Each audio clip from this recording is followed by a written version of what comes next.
There are no more barriers to cross. All I have in common with the uncontrollable and the insane, the vicious and the evil, all the mayhem I have caused and my utter indifference toward it, I have now surpassed. So while I'm here, folks, I thought I'd talk a bit about WebSheriff.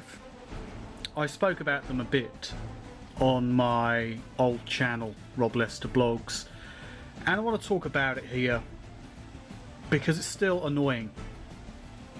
The fact they filed multiple false DMCAs on material which was causing some negative feedback towards a well-known British psychic.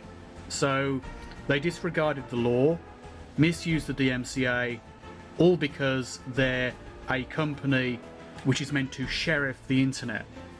One problem though, if you're not actually coming from a place of authority and legality, you're not a sheriff, you're a vigilante. So Web Vigilante files false DMCAs against people who point out that Sally Morgan has worn an earpiece and seems to, in fact there's no other rational reason for it to be there, seems to use it to get knowledge from people behind the stage or people in the back of the theatre so they can direct her towards particular targets and say certain things about them. So people who send in letters, people who send in notes, people who can, well, easily be researched through the internet if needs be, or with special programs which you can purchase to get information on a personal level about people. Yeah, so she probably was being fed information.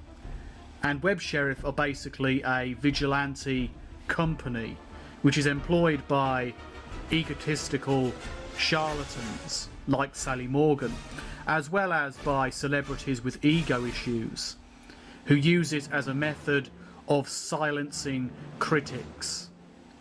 They can dress up their critics as haters and get them DMCA'd. And of course, when the videos disappear with that material, they can simply say, well, it must have been because of the biography channel filing a DMCA, or using WebSheriff as the conduit to file a DMCA.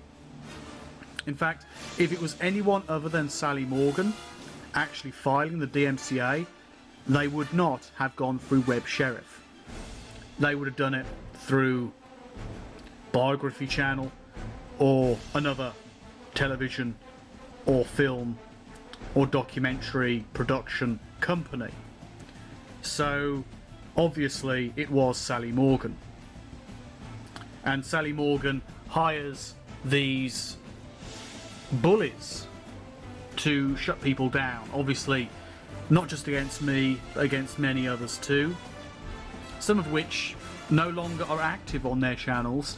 So when they lose a video, there isn't a song and dance about how they've been fucked by Psychotic Sally, so it doesn't come up as much. Sci-Fake was of course DMCA'd also, and I got a number of DMCAs, 3 against Rob Lester Blogs, 2 of which are now returned. Robert W. Lester and several other backup channels which also got DMCA'd. But I won't allow bullying like this to go unrecognised, okay? I won't allow groups like WebSheriff to get away with fucking people just because they're hired by a Z-list celebrity, someone who gets their celebrity status by playing upon the vulnerabilities within people and the gullibilities within people, which in and of itself is indeed a vulnerability, but there we are.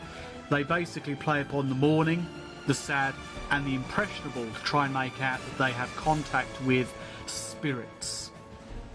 And there is no serious proof from an impartial organisation that they in fact do this. In other words, when it comes down to Psychotic Sally, she is a major league bullshit artist who uses her trickery to make herself rich. Are we clear here, boys and girls? Because it's pretty damn clear from where I'm standing. Green Googles did cost a whole sector of each other. Admiral, we have enemy ships in Sector 27. It's a trap.